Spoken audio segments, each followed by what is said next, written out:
Bom dia, estimados amigos que seguem o Passa a Bola da Rádio Transforma, o programa desportivo mais esclarecido, mais esclarecedor do panorama futebolístico nacional, uma vez que, por diversas vezes, o nosso principal protagonista, Fernando Jorge, antecipou vários cenários a nível de situações de futebol, de valia de jogadores.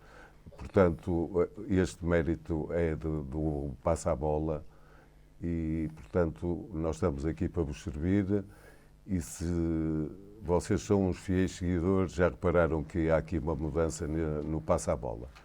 Portanto, eu fui convidado a substituir a moderadora Ana Leitão, que fazia este papel brilhantemente. Cabe-me agora a mim fazer a moderação do programa. Espero fazer o meu melhor para vos agradar. Se vocês, entretanto, ainda não subscreveram o canal, façam-no, porque a rádio merece, para ser cada vez melhor. Ponham os vossos likes, opinem, façam o contraditório. Nós estamos aqui para vos responder sempre com a máxima isenção possível. Entretanto, temos as redes sociais do Instagram e do Facebook que vocês podem acompanhar. E, como sempre, este programa começa com a frase da semana.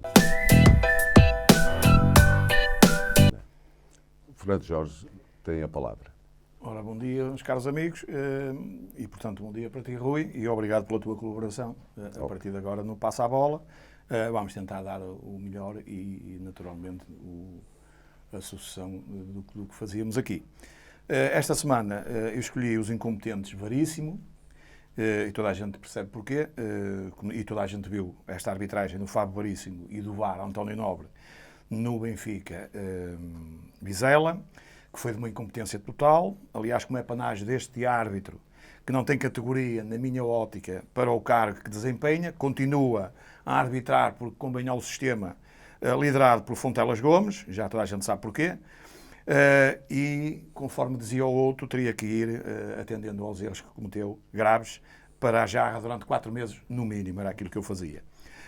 Um penalti claríssimo aos 90+2, vamos depois mais à frente escrutinar isto, ou falar, dar um resumo do jogo. Houve duas situações, sim, não é? Um aos 90+2, sim.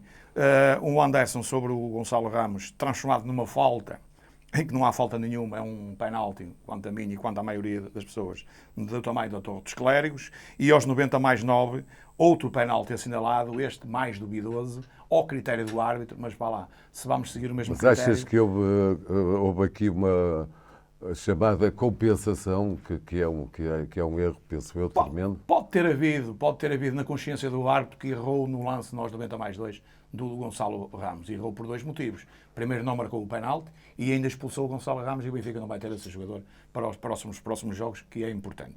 Agora, o problema é que pode ter havido aqui uma compensação ou não. Porque, no fundo, pode haver um critério. E eu digo isto porquê? Porque se viermos atrás ver o jogo do Porto com o Vizela, não é?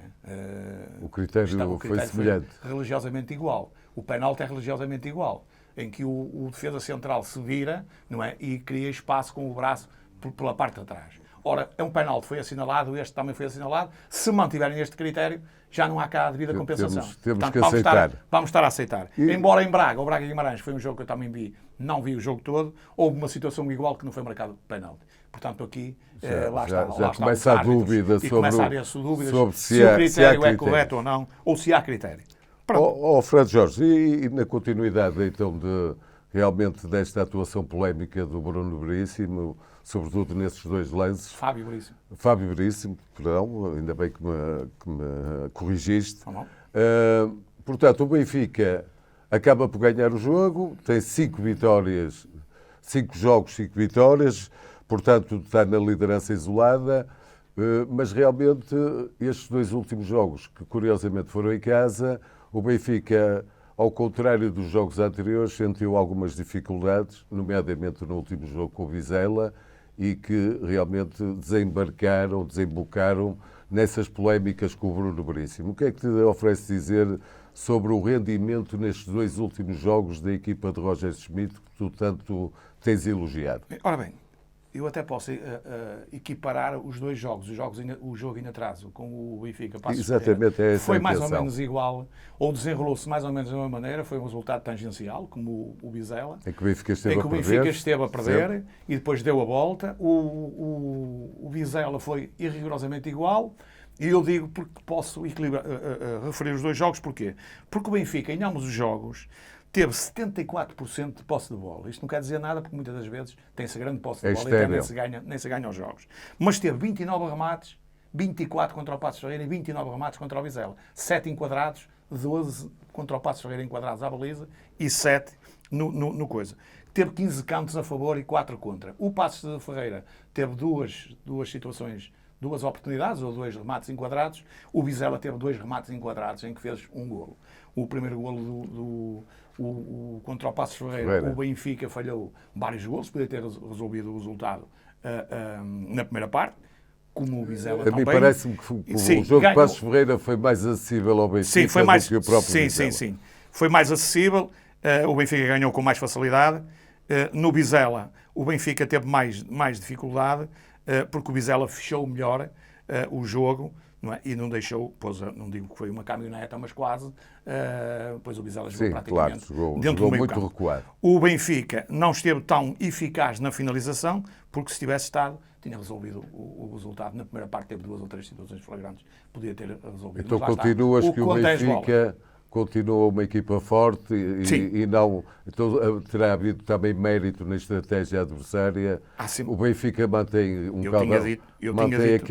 aquele ritmo de jogo que tu tens apreciado. Eu tinha dito e mantenho aqui que nós estamos a ver jogos e do nosso campeonato aqui mais equilibrados, quer o Porto, quer o Sport, ou com mais dificuldade para os grandes, porque acho que os grandes estão mais fracos. E os pequenos têm feito boas aquisições, têm trabalhado bem. Ainda não estão melhor, porque pronto, isso é outras circunstâncias que já foi aqui referido também, dos direitos desportivos, essas coisas todas, da centralização dos direitos desportivos, para eles dar mais dinheiro, para eles ter, exatamente, o bolo ser mais melhor dividido. E da culpa também dos pequenos, e por isso aqui uma crítica ao Álvaro Barreto, que acho que o treinador do Vizela, que quando diz que Álvaro Pacheco, que diz que é muito pequenino, sim senhor, muito pequenino, mas quem tem culpa aqui não é só os grandes, porque eu já falei disto várias vezes e tenho que dizer outra vez. Os grandes são 3 ou 4, vá lá, englobando o Braga, que já passa a ser um dos grandes também, na minha ótica. Sim, este ano é o que também está vamos mais falar forte. do Braga. Exato. E, portanto, os pequeninos são 17, 18 clubes. Ora, é a maioria. Se isto está mal para os pequeninos, a culpa é deles, não é dos grandes. Vão para a Assembleia e lá decidem, não é? Eles têm a maioria, decidem. Não me parece até hoje que queiram decidir nada, não é?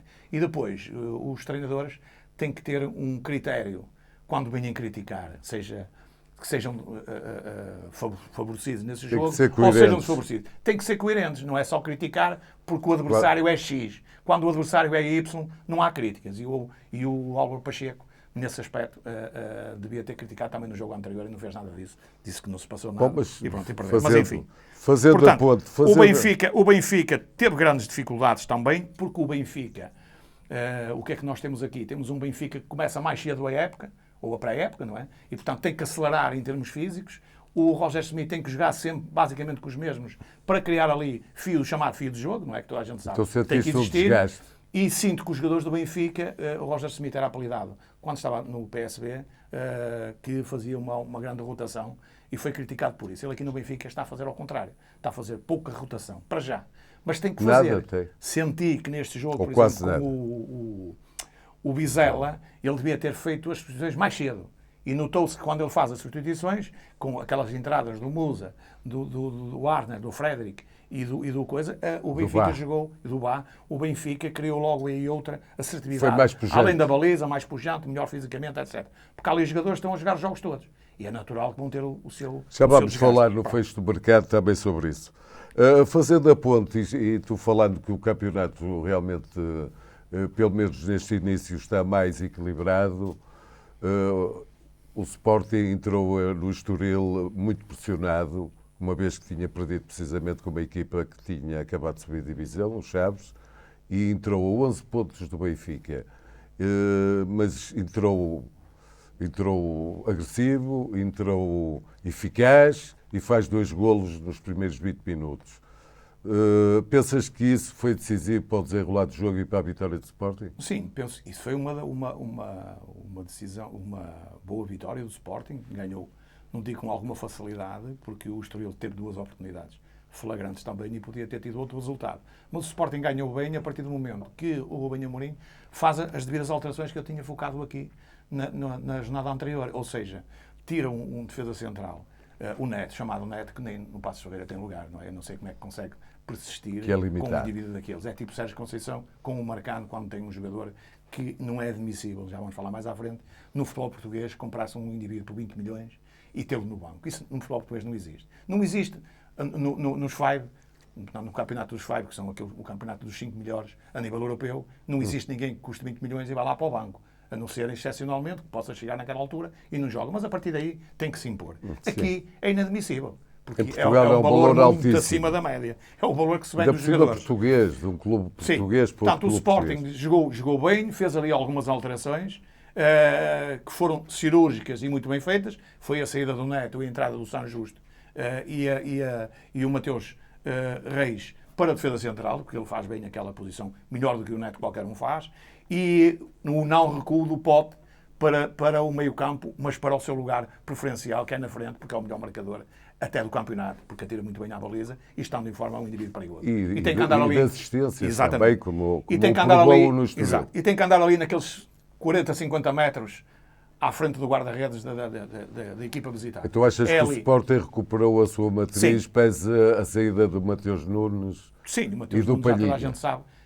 Vamos falar depois mais à frente no fecho do mercado de transferências, que quanto a mim o Sporting está mais fraco, mas depois a gente vai falar mais à frente. O Sporting está mais fraco. Pronto, então a foi esse uma nível. vitória justa. Sim. Portanto, E também é importante, porque se o Sporting aqui tropeçasse, que era um empate ou qualquer coisa do género, ficava praticamente arredado do título, daí Além de a que responsabilidade única e o coisa- mérito da vitória. Exatamente. A única coisa a dizer é que o Veríssimo, que já foi treinador do Benfica, mais uma vez comprova que não era treinador para o Benfica. Porque o Estoril tem mais potencial, já mostrou mais potencial do que aquilo que jogou contra o Sporting. Mostrou Sim. nos outros jogos e contra o Sporting. O primeiro golo- jogou golo- um bocado muito atrás. Jogou muito atrás. O primeiro golo, acho Sim. que o treinador não pode ser azacado de responsabilidades, que é Sim, erros claro, isso não. infantis dentro da área. Sim, isso não. Dentro da pequena área. Isso não. Ah, Mas pode em termos de tática de jogo. E o Estoril jogou muito recuado para os valores que tem. O Estoril tem uma boa equipa. Tem bons Entretanto, jogadores. Não é? Jorge joga ao Porto, também pressionado porque perde no Rio Ave, e Sérgio Conceição faz 5 alterações, revoluciona o 11, dá uma imagem de inconformismo e de atitude ao plantel, que realmente conta com a maior Com parte todos. dos jogadores, e ganha, penso eu, claramente o jogo. Sim, o Conceição fez a mesma coisa que o Rubem Amorim. Já tinha dito aqui tão bem que o Conceição estava um bocado teimoso em certos jogadores. É o caso do David do Carmo, que tomara eu no meu clube, que é um grandíssimo jogador. É um jogador do Campeonato Português, portanto não sei o que é que estava ali a fazer no banco, em detrimento de 2 defesas centrais, que é preciso não esquecer que o Pepe está a caminho dos 40 e o Marcano esteve um ano praticamente sem jogar, tem 36 sim. anos. Portanto, a jogar contra equipas rápidas, que saem contra-ataque rápido, o Porto tem grandes problemas.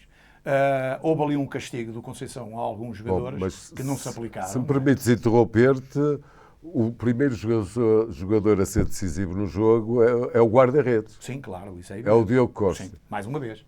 Sim, mais uma vez. Mas nós temos que ir por aquela que os grandes, os maiores aqui em Portugal, ou até a nível mundial, têm que ter guarda-redes que dão pontos. E neste caso Sim, o Porto, e o o seu Diogo Costa guarda-redes está efetivamente a dar paradigmático. pontos. Já deu pontos ao Porto. Deu contra o Sporting, que foi o melhor em campo, embora o Porto tenha ganho até 3-0. Já falei isso aqui na altura. E fez 2 grandes defesas contra o Gil Vicente. O Porto ganha ao Gil Vicente também com alguma facilidade, porque temos que ver o seguinte: o Gil Vicente é uma equipa também como o Benfica, começou mais cedo, teve que apertar o calendário e apertar em termos físicos e está a pagar a fatura, porque não tem jogadores como tem o plantel dos grandes, está a pagar um bocado a fatura ter começado mais cedo. Não é nada de extraordinário, porque uma equipa que não era conhecida na Europa veio lá ganhar 4-0, o Porto não fez mais que a sua obrigação e era obrigatório o Porto não ceder aqui pontos nenhuns. Pronto. Sob pena de se atrasar também. Vitória indiscutível justa. do Porto, Exatamente. sem dúvida. Vamos muito ligeiramente passar no derby minhoto, até porque o Braga vai em segundo lugar, está a fazer uma carreira muito boa, o empate é com o Sporting em casa, e o resto é tudo vitórias concludentes, mas realmente este derby é dos derbys mais escaldantes, penso que até será o mais escaldante em termos de tensão emocional, porque Guimarães e Braga são duas cidades completamente antagónicas uma da outra, de rivalidades que ultrapassa até o âmbito, o foro desportivo. E o Guimarães perde no último minuto e sente-se revoltado porque acha que até esse golo já excedeu o tempo previsto para o jogo. O que é que tens a dizer sobre esse jogo? O Braga já não foi tão esmagador, mereceu ganhar. O que é que tu achas sobre o Braga? Eu vi esse jogo, não vi o jogo todo, mas o Braga foi o superior na maior parte do tempo ao Guimarães. O Guimarães tem um problema que tem a maior parte das equipas portuguesas, até podemos comparar com o Porto também, que não fez as aquisições que devia ter feito para ficar mais forte. O Guimarães está mais fraco, tem que jogar muito com os miúdos da B. Financeiramente está muito débil os melhores Guimarães. Jogadores. Tem um indivíduo no banco chamado Moreno, que era um guerreiro a jogar a bola e está a levar para o campo essa imagem, no bom sentido. E claro, depois põe-se um bocado a jeito, atendendo onde deve sempre escaldante, também foi dentro do campo e tudo. O Braga teve o Ricardo Horta em grande, mas deixa-me dizer que mesmo com a novela do Ricardo Horta, que agora acabou para já, vamos voltar a ela provavelmente em janeiro, o Braga está mais forte. Mesmo se o Ricardo Horta tivesse saído, na minha ótica o Braga está mais forte. O Braga este ano vai andar ali a morder os calcanhares aos três grandes da frente. Tirando provavelmente o Benfica, que se os jogadores que o Benfica adquiriu, se realmente não tiverem lesões, o Benfica pode disparar. Os outros dois, quer o Sporting, quer o Porto, na minha ótica, estão ao nível de um Sporting de Braga. Depois, tem outros critérios, mas vamos ver. Olha, acredito no bom campeonato. A próxima jornada, antevês que vai ser também como esta, de dificuldade para o Benfica e Famalicão e facilidade para o Sporting e o Porto? Não, o Benfica vai ao Famalicão, o Famalicão está cá em baixo, está a jogar pouco. E, portanto, sim, daquilo perdeu, que jogou há 3 anos, em Portimão. Sim, aquilo que jogou há 3 anos, quando apareceu na primeira divisão, jogava bem, tinha uma boa equipa, não tem atualmente, tem muitos novos, muitos jogadores novos, são 12 ou 13, muita mexida. O treinador ainda não está a carburar, porque não conhece os jogadores todos, não é?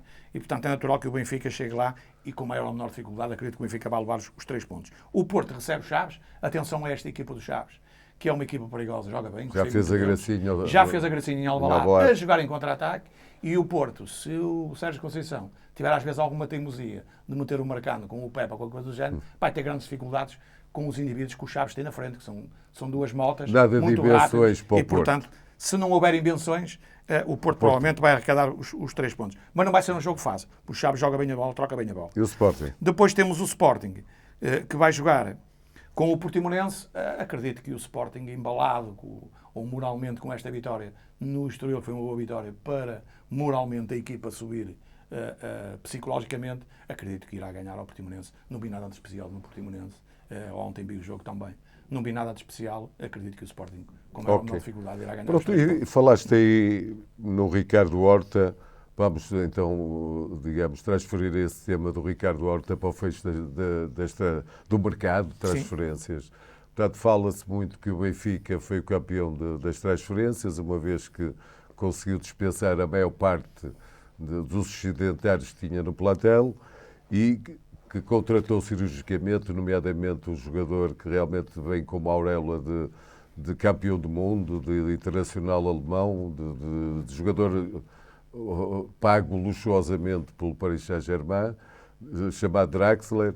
Em relação às equipas no global e particularmente em relação ao Benfica, Porto, Sporting e Braga, quem é que tu achas que melhor contratou, quem melhor colmatou as suas lacunas, quem está mais forte, quem estará mais fraco, eventualmente, com esse fecho de transferências? Ora bem, em termos de mercado de transferências, só para terem uma noção mais ou menos do que foi gasto e do que foi vendido pelas vendas, o Porto teve umas vendas no valor de 83,5 milhões, o Benfica, o Sporting teve 80 milhões também, portanto, boas vendas, e o Benfica 128,3 milhões.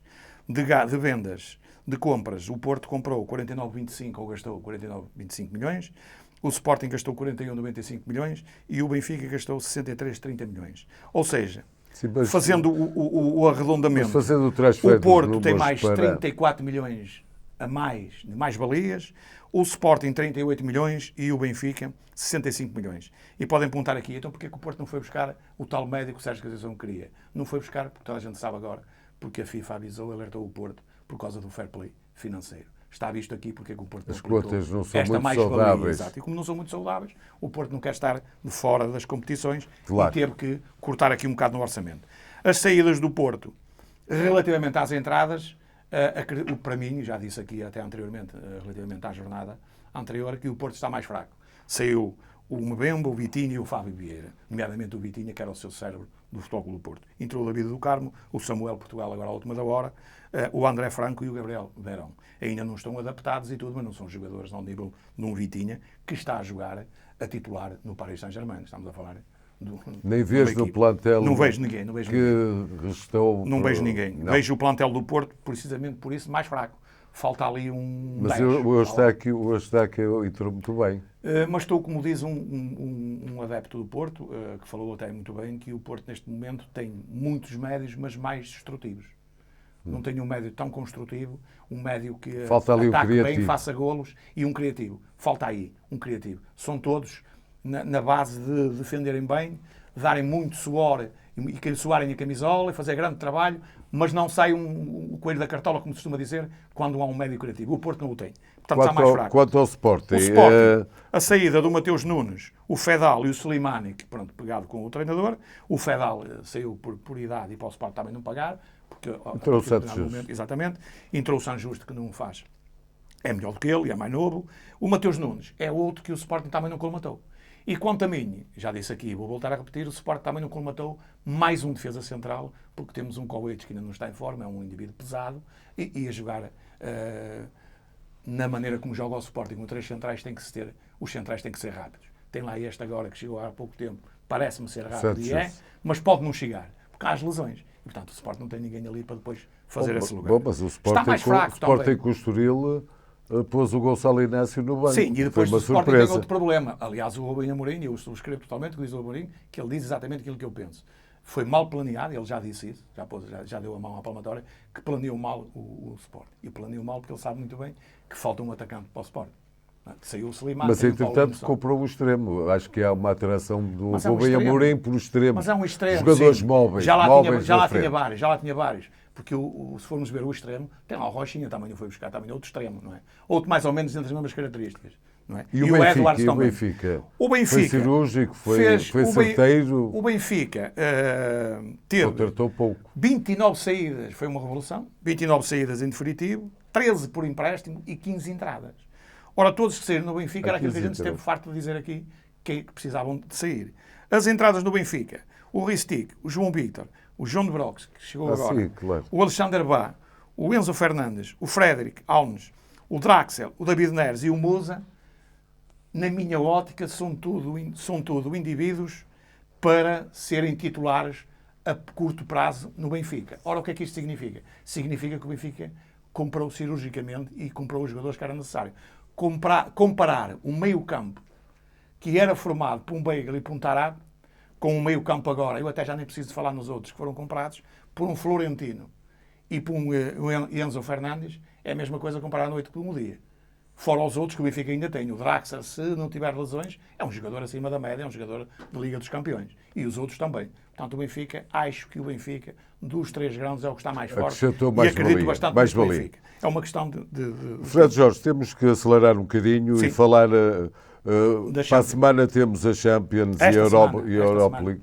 Sim, esta semana, perdão. Portanto, temos o Benfica a receber o Maccabi Haifa em casa e depois temos dois jogos difíceis do Sporting e do Porto em casa de adversários consagrados. Bem, o Benfica, acho que com o Haifa Maccabi é um jogo perfeitamente ao alcance do Benfica. O Benfica tem que ter aqui os 3 pontos, somar aqui os 3 pontos e os 2,8 milhões pela vitória. É indiscutível isso, eu acredito que o Benfica vai ganhar. O Eintracht com o Sporting, vamos medir se o Sporting está mais fraco ou está mais coisa, porque aqui é que é o verdadeiro barómetro, não é no Campeonato Português. E o Atlético de Madrid com o Porto, cá está outro grande barómetro para ver se o Porto está mais fraco ou está mais forte. atendendo a quê? Atendendo que é a mesma equipa que o Porto defrontou o ano passado. E nós sabemos muito bem, e é verdade, que o Porto o ano passado foi superior, na minha ótica, nos 2 jogos ao Atlético de Madrid. Vamos ver agora como é que é. Se é superior. Se o Porto for superior, significa que o Porto está mais forte. Se o Porto não for superior, significa que vão-me dar razão que o Porto está mais fraco. Também parece que o Atlético não estará eventualmente ainda no seu melhor. Mas tem uma grande equipa e isso é um problema de treinador. Fred Jorge, temos que... Depois temos o Malmo com o Braga também, sim. para a Liga Europa, para a Europa League, que é um jogo difícil também, vai à Dinamarca. O Malmo é sempre uma equipa difícil. À Suécia, não? Não, à Dinamarca. À Suécia, sim, desculpa, à Suécia. E é sempre uma equipa difícil. Fred Jorge, temos que acabar na aposta da semana, como habitualmente, o célebre Totobola. Sim. Semana passada fizemos 5 acertos, houve alguns problemas, algumas peripécias com o Totobola. Estimados amigos, não vou muito para os nossos palpites, porque nós nunca fizemos um 13, temos que desde já avisar. Já fizemos vários 11. Andamos lá a bater. Portanto, vamos começar por ti, Famalicão Benfica. Famalicão Benfica, eu vou por um 2. Pronto. Porto Desportivo de Chaves, 1. Sporting Portimonense. Vou por um 1. Arouca Boa Vista, 2. Rio Ave Braga. Vou por aí um X. X. Paço de Ferreira Casa Pia, X. Marítimo Gil Vicente. Marítimo Gil Vicente, 1. Mafra Futebol Clube do Porto B, vou por um 1. Leixões Farense. Tem que ser por Leixões. 1. Torriense Tondela, 2. Espanhol Sevilha, La Liga. Vou por um X. Real Betis Vila Real, vou por um X. Agora o campeonato inglês, Crystal Palace Manchester United. Vou para o 2. O Manchester United está recuperado. Está a evoluir. E o último, para o último, Super 14, Manchester City, Tottenham, vou apostar no 1. Manchester City tem jogado, não tem estado ao nível também, ainda está a começar, e o Liverpool também. 1. Pronto. Bom, e com o palpite da semana, um palpite sempre subjetivo e falível, como é óbvio, nos despedimos e acreditamos que os nossos queridos amigos nos vão continuar a ver e, volto a referir, se não subscrever o nosso canal, façam-no, ponham os vossos likes, ponham opiniões, mesmo contrárias a que foram agora emitidas pelo Fernando Jorge. Ele estará aqui para vos responder com a maior da disponibilidade. E sigam-nos nas redes sociais e tenham uma ótima semana. Uma ótima semana e muito obrigado para todos.